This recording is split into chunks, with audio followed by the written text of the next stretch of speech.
Hey, Bobby Manning here. Welcome to the Garden Report, a late week edition here, Thursday as we record this. And we are excited to welcome Chris Mannix, Sports Illustrated. You see him all the time, NBC Sports Boston, talking Celtics, reporting on the NBA at large, and the author of the new Jayson Tatum cover story on Sports Illustrated. Welcome in, Chris. Great to have you here. Been wanting to talk to you for a while here on the show, so great to see you here this morning. Happy to do it, man. So let's start with Tatum. We can actually start with Tatum and Team USA here before we get into the story. Interesting position he's in on this team. Obviously, he had the DNP heard around the world in the first game against Serbia and goes back into the starting lineup in game 2 and has a pretty modest performance. It's an interesting team. There's a ton of talent here. Joel Embiid, an MVP, takes a DNP in the second game.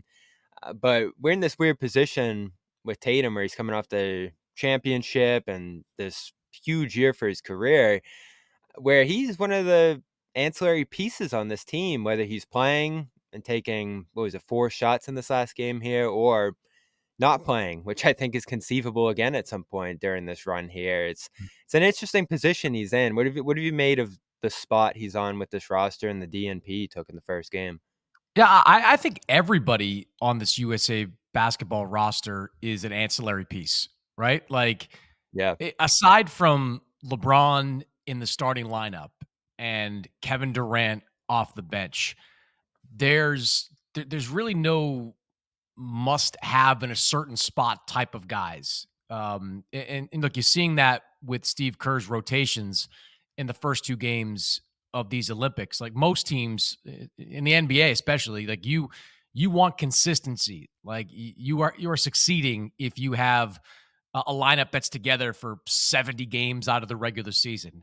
What Steve Kerr's decided to do is to match up specifically to his opponents. So in the opener, Durant came back. Obviously, he had to take somebody's minutes, and it turned out to be Tatum in that situation. Against South Sudan, a smaller, quicker team, it was Joel Embiid that was the odd man out. And look, I understand the frustration with Steve Kerr at not playing Tatum in that opener, but I think he does make a good point that it's a 40-minute game, right? Like, and you've got 10 guys in that rotation that are all all-star or MVP caliber. So, I don't think it was a slight on Tatum and what he can do. I just think for the rest of this tournament, Steve Kerr is going to play the matchup game. And when that happens, it's going to mean that a player the caliber of Tatum or Joel Embiid is probably going to be the odd man out. Yeah, and it's pretty shocking to see it when it happens. And the interesting part to me was going to be how Tatum received it. And Kerr obviously said after the game that they talked about it beforehand and he received it well. And Tatum actually talked to a couple of reporters out there after the game against South Sudan. They call it a unique situation, not about one player. Competitor in you wants to play, obviously, but I'm not here to make it a story, make it about myself. We won. I was glad to get out there and play again. There was a lot of chatter over the last few days, but I was in good spirits, had a good attitude about it, not holding grudges or anything. Typical Tatum. And I expected him to not make a big deal about it. But you do wonder, because Tatum sacrificed shots with the Celtics this year, became more of a passer, changed his role, did the little things when the shot wasn't there for him. So we've seen him adjust to adverse circumstances with the Celtics just this past year. But I was thinking, and I didn't do a deep dive or anything like it on it, but this had to have been the first DNP CD of maybe his life. So this is a different kind of situation for him. And I know I was seeing some, chatter about him talking about the, accomplishments of the last year and everything he's kind of checked off there. And this is a new situation for him here. So what I could glean from it is that he's going to roll with it, but I don't think he loves it. No, I don't think he loves it either. And I talked to a few people in his inner circle after that DNP CD happened, and they were frustrated for him. They were shocked that Tatum was not in that rotation in the opener. But I think Tatum is playing it exactly the right way. Like, you don't want to be the guy that's griping over minutes after a win in the Olympics. Like, you just don't want to be that guy. And I can understand the whiplash that Jayson Tatum has, because I don't think there's a player in basketball that's had, a better 1 month stretch than Tatum, from winning a championship to signing a $350 million extension to being on the cover of NBA 2K. Like, this guy's had quite the run going on, where he has been getting his accolades, and the respect he deserves. So I get the feeling of, oh damn, like, this is a new feeling for him. But you got to roll with it. I mean, look, this team is not going to need their guys to be alphas, right? Like, they shot 43% from three against South Sudan. Steph Curry was 0 for 6. Like, Steph Curry's Yeah. struggling with this. Joel Embiid at times has looked like Tim Duncan circa 2004, where he's trying to figure out how to play, the FIBA game. So this is just kind of a team that's going to be pieced together with, one or two guys that have the 18 to 20 point games, and a whole bunch of other guys that have games like Tatum had in the second game, where you have a couple of points, 4 or 5 rebounds, maybe you get a steal, a block. That's just going to be the way it goes. There's not going to be, a lot of outstanding statistics from USA basketball individually in this tournament. Yeah, and what does he look like to you when he's actually been out there? The exhibitions, this past game here, not a ton of shots. The three-pointer to me is interesting too, because he's only taken 7 across Mm, 6 games here, and he is 0 for 7. He's 0 for 11 on jump shots, and that's something that does go back to the playoffs a little bit for him. The jump shot has eluded him a little bit in recent months. He had a strong regular season from 3. But he has gone in these waves with his three-point shooting, and he's in this extended run where he hasn't been able to find it. I was looking at the two-point percentage. He's actually pretty good from there, mm, 59% through this run so far. So when he's taken shots around the rim, that's mostly been what he's done offensively. He's finished in there, but he just hasn't gotten many shot opportunities here. And when he has shot the threes at the very least, I mean, the one he took in this game went off the backboard. He is in the slump mhm. that goes back to the playoffs a little bit. And in terms of what we tangibly look at going into next year for the Celtics, you do wonder where he's at with that jump shot. Yeah, I sort of separate them to a degree, though, because, like, there's not a lot of fluidity to the USA basketball offense. Like, it's hard to Right. create that kind of fluidity when you have a team that didn't really know each other, at least in terms of playing together, until, early July. When I watch USA basketball, it's a lot of, high pick and roll, a lot of isolation, a lot of 2-man game, and, Steve Kerr's slowly trying to incorporate some more complicated sets. But if you watch the teams they're playing against, it's totally different. Like, Germany, which has been playing together for like a decade, like, they run like a fairly comprehensive offense. Even South Sudan, the youngest country to ever make the Olympics, like, they've had a bunch of guys that have mostly been playing together for the last 4 or 5 years. So uh, the shots that Tatum's getting, they're not the kind of shots he was getting in Boston, right? Like, he's not, getting the driving kick types of shots, corner threes, things like that. And he's certainly not getting, the 20, 25 touches per game that he's used to getting. So it's going to be an adjustment. I do agree. Next season, when we get into the year, if he's still missing with that 3-point shot, you start talking about a different conversation. But as far as this goes, I love that he is going to the basket and he is trying to play in transition, because I think there's a lot where a lot of his points are going to be scored, attacking the rim, getting to the free throw line like he did really well with the Celtics this past year, getting clean, in rhythm, open threes with this team is going to be challenging, I think, not just for Tatum, but for all these guys. Yeah, and I'm interested to see what that approach is for him going into next year. Obviously, he sees double teams, sometimes triple teams in the Yeah. finals there with the Celtics, and has to pass out of those. The finishing at the rim has just grown year in and year out, and obviously he's grown stronger too. So I do wonder where his shot selection is going to go into the future of his career. Obviously, there's a team that loves to take threes, Boston. He's been the guy off the dribble that's had to take a lot of them just to get the volume up that they want under Joe Mazzulla here. But the percentage you're looking for on those shots isn't always there for him. So there is always And that debate sometimes, of look, like, sometimes it's about not shooting them, right? Like, you mentioned right, that the finals, and regardless of what Jason Kidd said during the finals, like, Tatum was the the guy they were after, trying to lock down. He was the star. Oh, they were swarming Um, him. yeah, and I talked to a couple of Mavericks coaches in the aftermath, and they were sort of talking to me about the kind of like multi-pronged defenses that they were throwing at him. Sometimes, literally double teaming him almost every time, making sure he saw two bodies in front of him. That old kind of James Harden defense that we saw with Harden when he was with Houston, just always seeing multiple defenders. One of the strengths I thought Tatum did show during those finals was not forcing it as often as maybe he would have a couple of years ago. And that's going to be the next layer of his development, because those kind of defenses not going anywhere. Like, they're going to keep loading up on him like that and trying to limit his one-on-one situations, open looks. And if he continues to grow as a passer, a playmaker, and to your point, getting to the rim, using that strength and getting to the free throw line, double-digit times per game, I think that's going to more than make up for any kind of erratic shooting that might arise. Yeah, and it's interesting because he was in a different role earlier in his career, and it's almost funny to look. A lot of the chat. I don't know how much you're on Twitter, Chris, but a lot of the Mhm. fans are talking about, oh, he looked like this in 2020, and he's scoring 60 points in 2021, and he's in this more volume shooting, volume scoring role back then.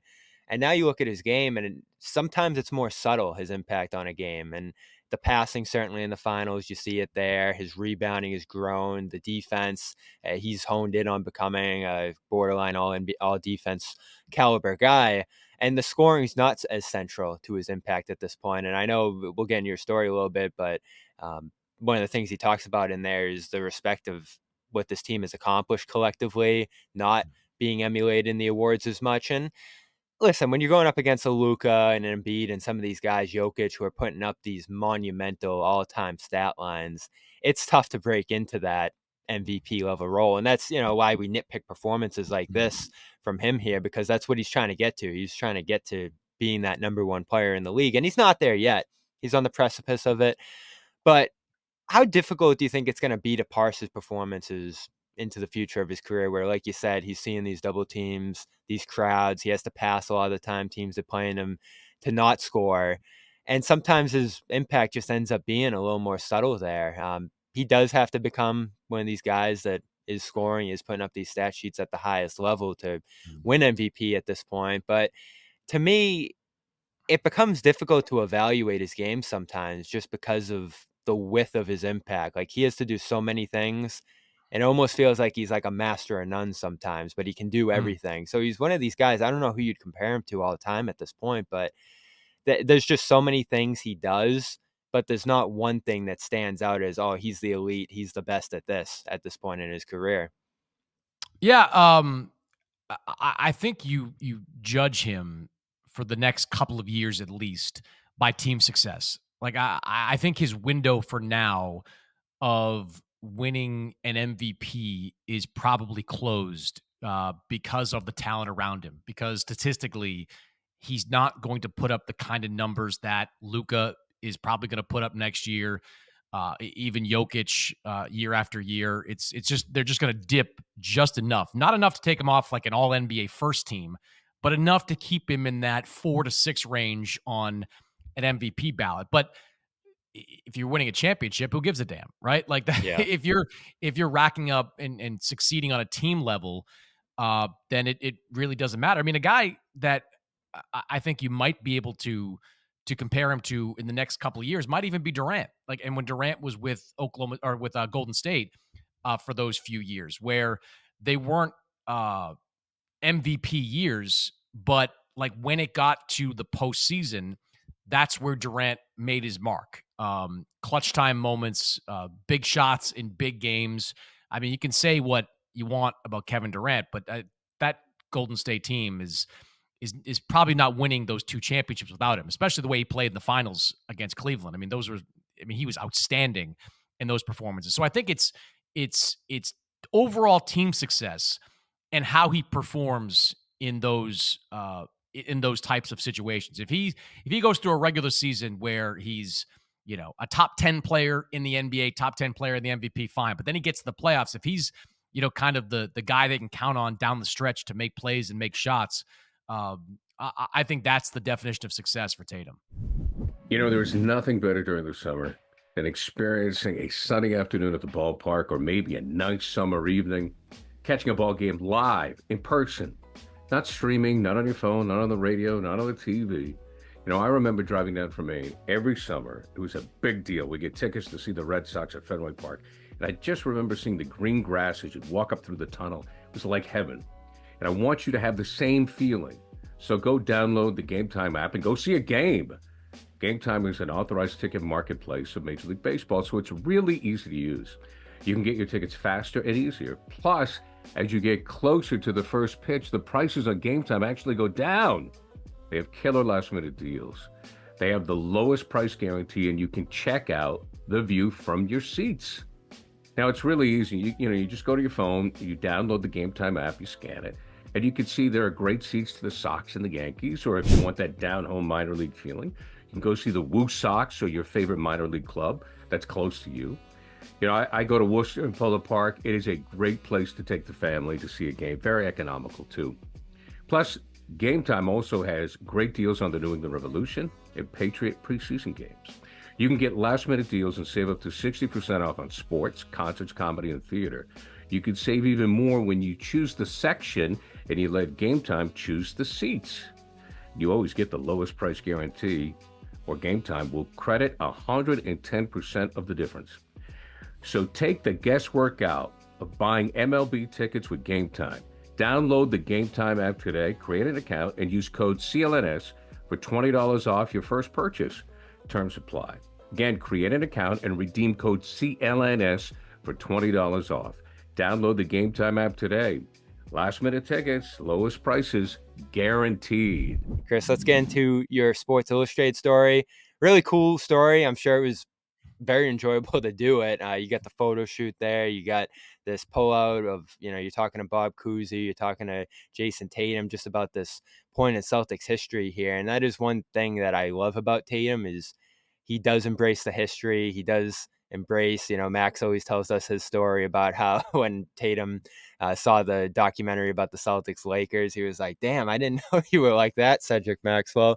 So it's a cool story here. And I think Tatum spoke pretty honestly about, like we just mentioned, the award situation he's in, the relationship with Brown, a lot of different stuff in here. So what was it just like to do this story? What was the process like of going through it? Obviously, it was after the championship there. How did you just find Jayson at that point in his life after winning that first title? And what was it like to talk to him about all the things you did here? Well, it came together really fast. One of the reasons that my bosses wanted a Celtics cover is because this was the 70th anniversary issue of Sports Illustrated, and the Celtics, in addition to being the winningest team in NBA history, they also became, with that recent championship, the winningest team in Sports Illustrated's history. Right, so the 70-year history of the magazine, the Celtics have won more championships than any team across all major sports leagues. And, there was an SI connection there with Bob Cousy being the first NBA player to ever appear on the cover back in 1956, their first championship year. And of course, Tatum being the star of this most recent championship team. So, connecting those two was kind of what I set out to do. And really, the honest answer is I only had like a few days to do it, to put it together, because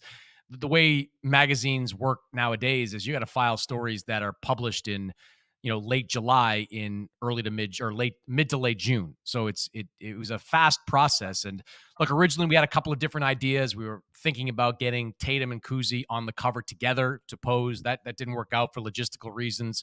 We talked about getting Jaylen Brown involved. He was out of town immediately after winning winning the championship. So it became kind of a Tatum centric story with a Bob Cousy slant. And I had the most fun, I think, talking to Tatum, to your point, about kind of how his connection with the Celtics has grown, because this was a guy that grew up in St. Louis worshiping Kobe Bryant. Like, he did not know anything about the Celtics. Like, he knew who Larry Bird was, but I knew who Paul Pierce was because Paul was kind of that generation. But you put up a Facebook of Havlicek and Satch Sanders and some of the guys from yesteryear, and he's probably not IDing them at all. So his connection with the Celtics and his desire to be known as one of those all-time greats, that was one of the more interesting parts of our conversation. And with Kuzi, Kuzi's body is a train wreck. He'll be the first to admit that, but his Yeah. mind is still sharp as a tack. Like, he still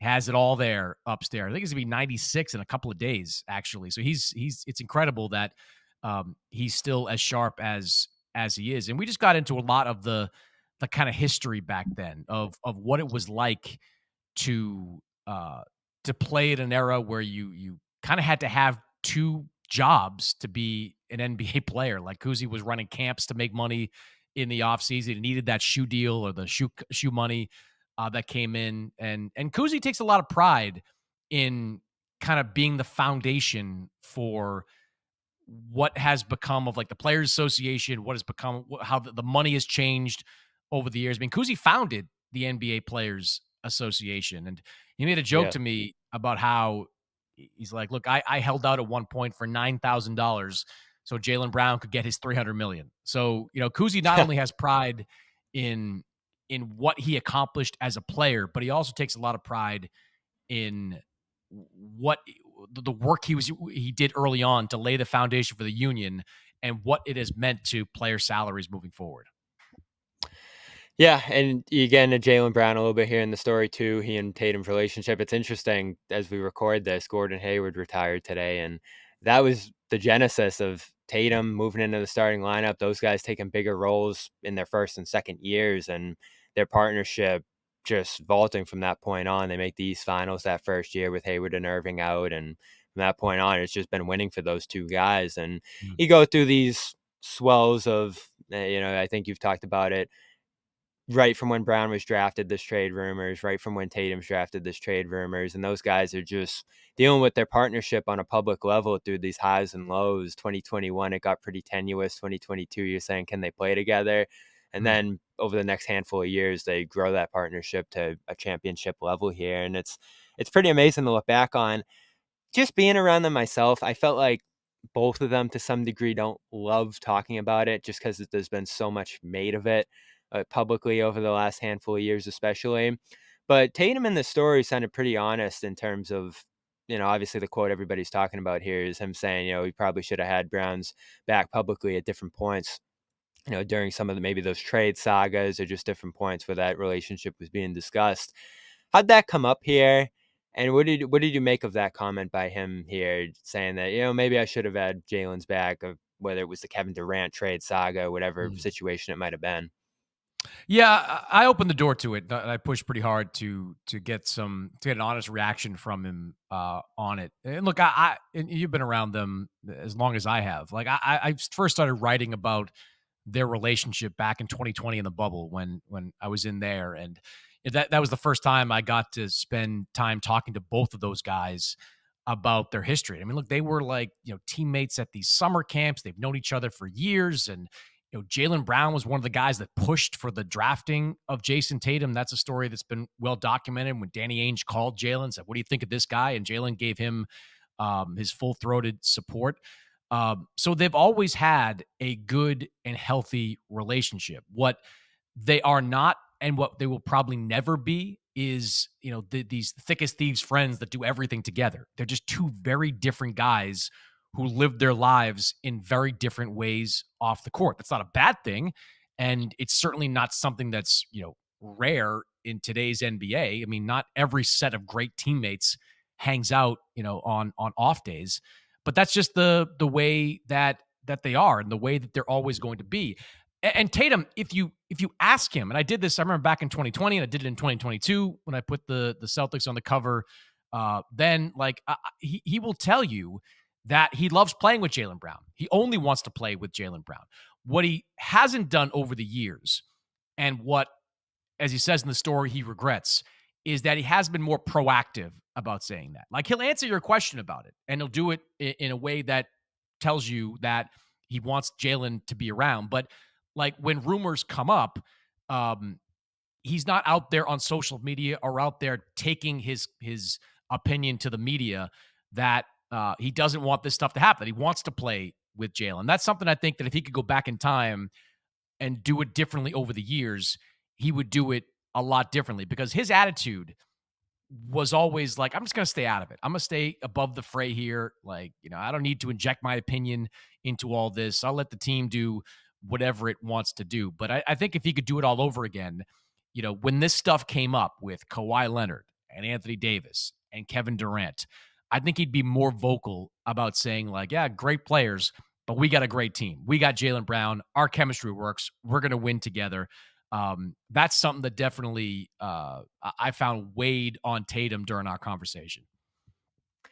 Yeah, and that Durant one in particular, it's crazy to look back on, because when that rumor After emerged the and Durant's finals, crazy. playing at that level, yeah, I sat here and I'm like, you have to consider it. You have to look into a trade like that, given the player Durant is. And now when you look back on it, and I know the reporting at the time was it would have been Brown and White and picks for years. That probably would have been a bad move for Boston, given that Brown was about to grow into a Finals MVP caliber player there. And that summer, when you look back on it, you didn't hear much from Tatum. You didn't hear much from the organization. And that rumor festered for weeks, maybe even a month plus there, where you're like, all right, you doing Brown for Durant? Would you trade him? Would you not? Is he going to be here? And then it followed into that next season where you're debating that extension there. And that's kind of crazy to look back on now, too, where you're like, $300 million for Jaylen. And that looks like a slam dunk given the player he's become now. So that year or two for Jaylen there was pretty important, too. And he made his mind known through many different interviews and things he said at that time that he wanted the appreciation. He wanted to be more, I guess just appreciate is the right way to say it. And whether it's the contract or the awards now, and he obviously has shared his gripes about the Team USA process this summer now as well. But it's amazing given where he was in this dynamic, where he's marginalized and thrown down to that number 2 behind Tatum a lot of the time, that he comes out this summer, obviously after securing what was the largest contract in NBA history, as Finals MVP, East Finals MVP. And there's obviously still a chip on his shoulder here, what you see with the USA process. But his dynamic in this process has been pretty amazing to watch too. Yeah, and on the trade rumors, like, I think they've all bothered Jaylen Brown to some degree, but the 2022 stuff I know really bothered him. When I did the cover story that had Jaylen and Jayson and Marcus Smart on the cover, one of the interviews I did was with Ime Udoka because the story was basically written before the stuff with Ime came up, and he had to leave the team. And it's an interview that will be forever lost to the digital archives because it doesn't have any relevance anymore. But one of the conversations we had in that interview was about, he acknowledged the need to kind of heal things, or clear things up with Jaylen Brown going into that training camp, as they prepared to go into that training camp. He and Brad Stevens had some repair work to do because Jaylen, from what I was told, was upset to see his name in trade rumors just weeks after he helped lead that team to the finals, coming off a brilliant year with the Celtics. So, that was one of those situations where I think there was tension, not with Jaylen and Jayson, but tension with Jaylen and the team. And maybe going back, that's another example of where Jayson could have been more proactive in saying, forget all this. Like, we're right there knocking on the doorstep of winning a championship. This is the team that we want. But at the same time, as I think of it, like, another part of the conversation I had with Jayson was that he said to me, I was asking about kind of like, did you ever have any doubts, right? About whether you could do it, whether his team could do it. And he talked specifically about that summer of 2022, where they get beat in the finals by Golden State. Jayson does not play well in that series. And he told me he went into that offseason, wondering, like, am I the guy? Like, can I be the guy, like, a Steph, like a KD, like a Giannis more recently? Can I be the guy to lead a team to a championship? There was doubt creeping in for several weeks during that offseason. Now, he eventually got over it, got past it, and obviously here we are today. But, while all that stuff with Jaylen Brown and Kevin Durant was going on, I think Jayson, for a while, was going through his own kind of crisis of confidence and trying to figure out sort of his place in the NBA. So it was kind of a perfect storm of weird events that off season that led to everything that happened. Yeah, and you of course can go find that story over on Sports Illustrated. The 70th anniversary edition is out now as well.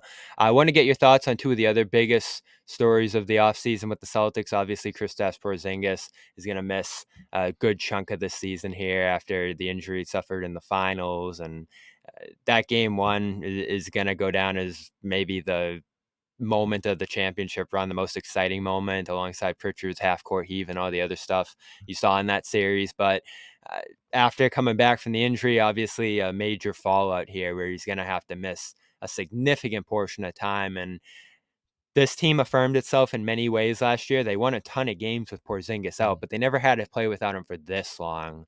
And so you're looking at Al Horford as the starter next year. They bring back Tillman. They bring back Cornet. Kate is back as well. So there's a number of options in that front court, and I'm sure they can play smaller as well to try to get through this span without him. But I'm interested to see how it plays out because Horford is another year older. Mm. All those depth guys at center are specialists or a guy who hasn't played a ton in the NBA in Kata's case there. So a team coming off a championship that had a long run, sometimes you have those hangover situations going into the next year. And it doesn't help that you're missing this pivotal of a guy for this long here. So I'm interested to see how it plays out. They showed they can play without him last year, but this is going to be a challenge for them from the jump next year. I think it's going to be really challenging, and I think going into the new year, going into January 1st, I think it's possible, maybe even likely, that they're kind of a very average team, or looking like it, sort of in the middle of the Eastern Conference playoff bracket. Going into kind of that mid-season point, because I mean, yeah, they won games without Porzingis, but to your point, he was in the mix, right? He was playing, 2 out of every 4, 3 out of every 5, or whatever it was. And Horford, even though he seems to be ageless, you do wonder at age 38 just how many minutes can you play him. He's obviously not going to play many back-to-backs, many 3 games in 4 nights. And then you're counting on guys like Tillman and Cornet and some of the younger, unproven guys to play more substantial minutes. And look, I think Denver is a good, kind of example to look at. Like, Denver had a hangover last season. Like, Denver, they were tired. They maybe weren't as motivated early on. They were in a different position than they were the year before, where instead of being the hunter, they were the hunted, and they got everybody's best shot, regardless of who was out on the floor, every single night. I think the Celtics can expect a lot of that. I mean, they've got all these guys. Like, I think it's great they're playing for USA Basketball, but when do any of these guys get any downtime? Like, when is the vacation coming for Tatum, for Drew Holiday, right? Like, I saw some things on Tatum's schedule. Like, he's coming back from the Olympics. He's got a golf tournament coming up. I'm sure he's got other obligations he's got to do in August, early September. Like, there's only going to be, a matter of weeks for them to really power down and get ready for the next season. And, I think that's going to cost them something. I do think they're going to struggle out of the gate. I do think they're going to have kind of a mediocre start to next season. Now, that may not matter, because if they get to February and Porzingis is back and everybody's a little bit more rested and healthy, then they can go on a run in the second half of the season. But I think this next year is going to be a pretty challenging one. I think for Joe Mazzulla, for the front office, for all the guys there, and trying to find a way to get off to at least a decent start, because I think it's going to be a struggle early on. Yeah, and this other one that shocked everybody, Wyc Grousbeck selling the team. We'll see what happens with the ownership shift here. It seems, at least early on, that it probably is going to go to Pagliuca and maybe some other people get involved there. But Wyc Grousbeck comes out basically a week after the season, 2 weeks after the season ends, and they announce that he's selling the team, and you get the stories about his father's involvement and all that stuff there. So this is an interesting one. Probably wouldn't be as interesting if there wasn't such a big money question around this team over the next year or two, and obviously their payroll is going to balloon plus tax to $500 million in 2026 following this next season here. So who's the owner going to be? What's the money situation? what's their willingness to pay that level, or even ability to pay that level of salary plus tax going forward beyond the Grousbeck era here is a major, major question for this team. Obviously, they're going to run it back this year, but who's in control? Who's making decisions in 2026? Can they maintain this much of a payroll after extending Holiday, White, Tatum, as well as Sam Hauser over the last handful of weeks here?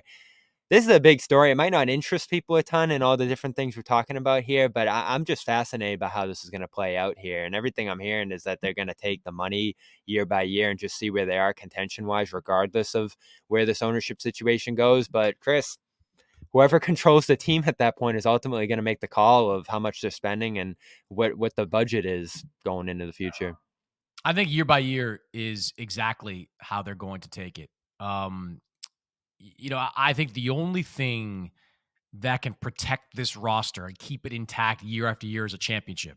Honestly, like I think that um, just getting to the Eastern Conference Finals, just getting to the finals is not enough to be certain that ownership, whether it's the Grousbeck family or whoever comes in and buys the majority stake in the team, that's the only thing that's going to ensure that they keep this team together. Because some of the deals they've done over the last couple of months and into last season, like they've signed guys to extension, they've locked guys down, guys like Holiday and guys like White and guys like Sam Hauser, but they're signed to very tradable contracts, right? Like you can move off these deals pretty quickly if you wanted to in the offseason. All these guys I mentioned are appealing players. Like they will be desirable on the trade market. So if next season for some reason is a flop and they get beat in the second round for whatever reason, I would think somebody would have to go.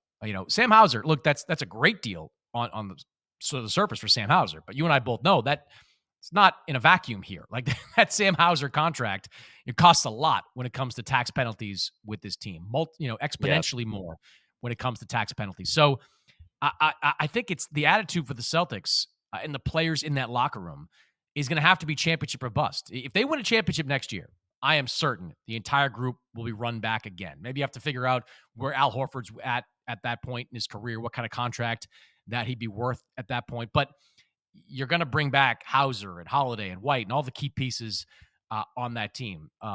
If not, I think we'll be talking about kind of a pared down roster in the future, because it's just even though owning an NBA team is probably one of the most lucrative propositions in sports or in any business, because you can just turn around and sell it for $5 or $6 billion if you want. Like these tax penalties are massive. You're talking about $300-400 million in overall payroll and penalties, and even the richest of owners don't really want to pay that. Now, too, you have all the issues that come with having a team that's into that second apron, the inability to do deals because you're paying that much money. So it's a reality of this team. Like every year they go into for the next 2 or 3 years, it's got to be championship or bust, because without a championship, you run the risk that ownership is going to break this team apart.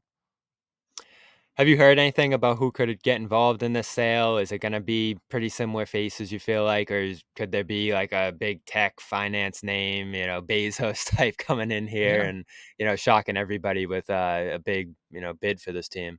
One thing I've heard consistently is that people inside the Celtics, including, people associated with the Grousbeck family, they would like to do a deal with Pagliuca, right? That they would like to keep some continuity with ownership, and that would be a seamless transition. I don't know that Pagliuca would welcome the idea of Wick continuing to be the governor of that team. Like Pag's a basketball guy. Like I think Pags really wants to be the team governor. I think he wants to be the face of ownership with that team. So that may be a bit of a thorny situation to kind of unpack. But if he has the money and if he can put together the money, I think there's motivation to get a deal done there. All that being said, I don't think he's getting a hometown discount for this. I think obviously one of the reasons that this team is being put up for sale is that H. Irving Grousbeck, who owns most of this team, is trying to get his affairs together. They said that effectively in the statement. So they want to get as much money as they possibly can for this team. NBA team valuations have never been higher. So I do believe it is going to go to the highest bidder. I've not heard about an outside bidder as of yet. What I have heard is that, they are going to open this thing up. And if somebody comes out there and says, we'll give you, an extra $340 million more for this team than, someone like Pagliuca or somebody else might be willing to bid, it's going to go to that high bidder. It's just as simple as that. So I do think we've got a long way to go with this ownership process, because I think it will be an open process for others to bid on. Well, we'll see where that goes. Think we'll know a lot more by the end of 2024 here, and obviously a big story. Not a ton roster-wise, move-wise this summer for the Celtics, but injuries, the USA stuff, still a ton going on with the Celtics, and appreciate Chris joining us with some great reporting, great knowledge on all of this here. Anything story-wise coming up, reporting-wise you want to shout out here?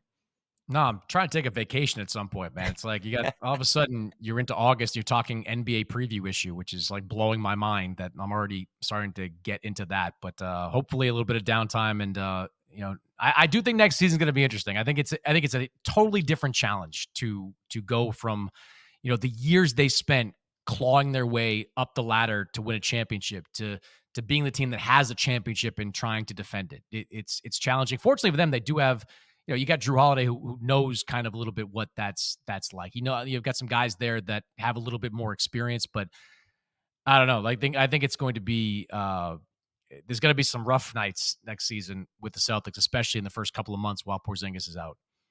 Yeah, and there's some good teams out there too. Milwaukee, New York, Oklahoma, I think, is coming this year. So Yeah, they're gonna have Thunder. some challengers for sure. And I appreciate you stopping by, Chris. Always want to get you on here. So it was a great time talking to you. And again, check him out, Sports Illustrated. Check out his cover story on Tatum and the Celtics. And of course, you'll be on NBC Sports Boston next year.